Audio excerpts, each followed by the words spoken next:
Well, hello, Christ Fellowship. This is Passion Week. It is now Tuesday, the 7th of April. Yesterday, we looked at the beginning of the Passion Week, remembering that Sunday was the triumphal entry. And then on Monday, Jesus cleansed the temple. He cursed the fig tree. He wept over Jerusalem. And he spent the evening in Bethany again. And today is being Tuesday, the next day. It's another full day during the Passion Week. Remember, the word passion refers to suffering, so this is the week leading up to Christ's suffering. And on the Tuesday, Jesus left Bethany again, and this time coming into Jerusalem, the disciples see the fig tree withered, and so Jesus teaches them a lesson on faith, and we're going to look at that in a moment. He also kind of takes over the temple precincts, and he starts teaching parables. He declares woes on his detractors, and he has the crowds eating out of his hands. When he leaves the city, he starts a teaching known as the Olivet Discourse. Discourse meaning Jesus was speaking as they were climbing up the Mount of Olives, and they actually come to the Mount of Olives, and they sit there overlooking Jerusalem, and Jesus teaches them about what's going to happen in the future with the destruction of Jerusalem, and then even way into the end times. And he gives prophecies about that. On the same day, Judas is busy bargaining with the Sanhedrin to betray Jesus for 30 pieces of silver. And the day ends with Jesus back in Bethany to spend the night there. I wanted to focus on the lesson of the fig tree, as I said I would, yesterday. So what happens is, after the triumphal entry, the next day Jesus comes into Jerusalem and cleanse the temple, and on the way in he sees this fig tree that has no figs, and so he declares a curse over the fig tree, which, as we said, was the only destructive miracle that Jesus ever does.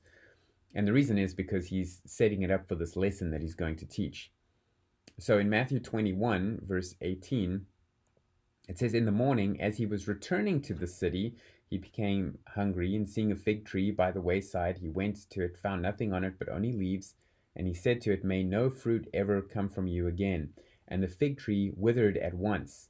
Now, remember that you have to put the three synoptic gospels, Matthew, Mark, and Luke, together in order to come up with what happened in the fullness of what happened.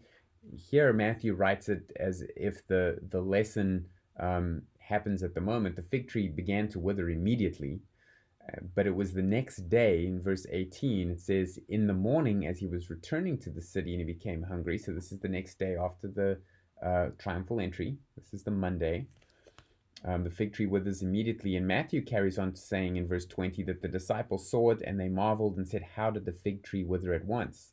And Jesus answered them, "Truly I say to you, if you have faith and do not doubt, you will not only do what has been done to the fig tree, but even if you say to this mountain, 'Be taken up and thrown into the sea,' it will happen. And whatever you ask in prayer, you will receive if you have faith."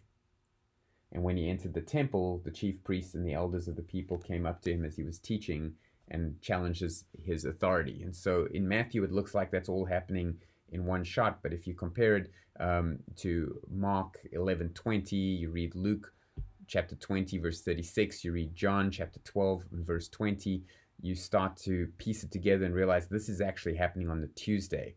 This is the next day. So Jesus comes in on the Monday, curses the fig tree, it begins to wither at once. On Tuesday, the disciples notice it and ask him about it, and he teaches them this lesson.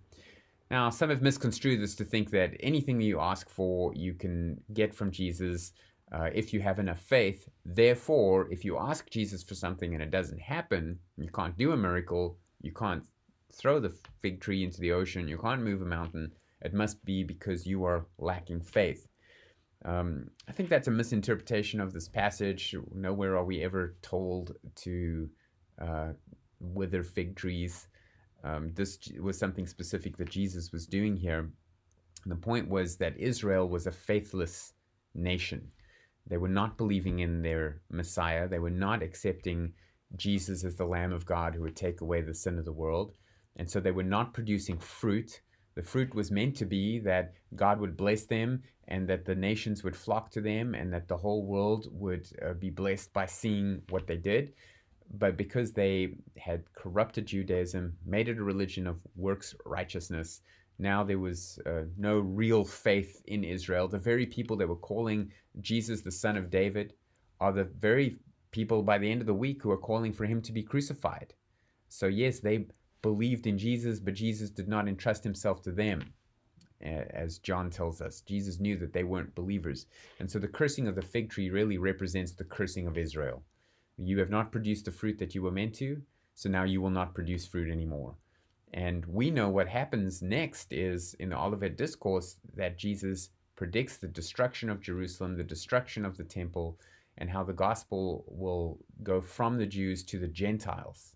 And through Paul's ministry and the apostles in the early church, it's the Gentiles, us non-Jewish people, who really are the ones in the vast majority who place our faith in Jesus Christ.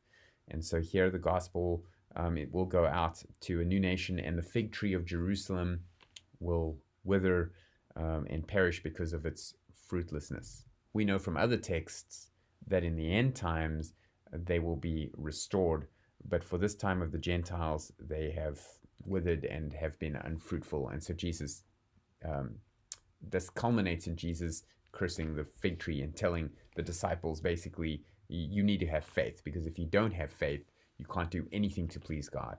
If you do have faith in the Messiah, that you are a Christian, then anything that you need to do for the kingdom, God will empower you to do. And so it is true that if we needed to uproot fig trees, mulberry bushes, or mountains, are the 3 times Jesus teaches this lesson, then we would be able to do that if we needed to for the expansion of the kingdom. But at the moment, what we're called to do, especially during these strange times we're in, are to persevere under the trial, to reach our neighbors for Christ, to keep an attitude of faith and trust in God, and to be good witnesses to those that are watching. Well, tomorrow we'll have a look at what happens on the Wednesday and Thursday. A little sneak peek is that Wednesday is actually a day off, but we'll talk about that tomorrow. For now, God bless.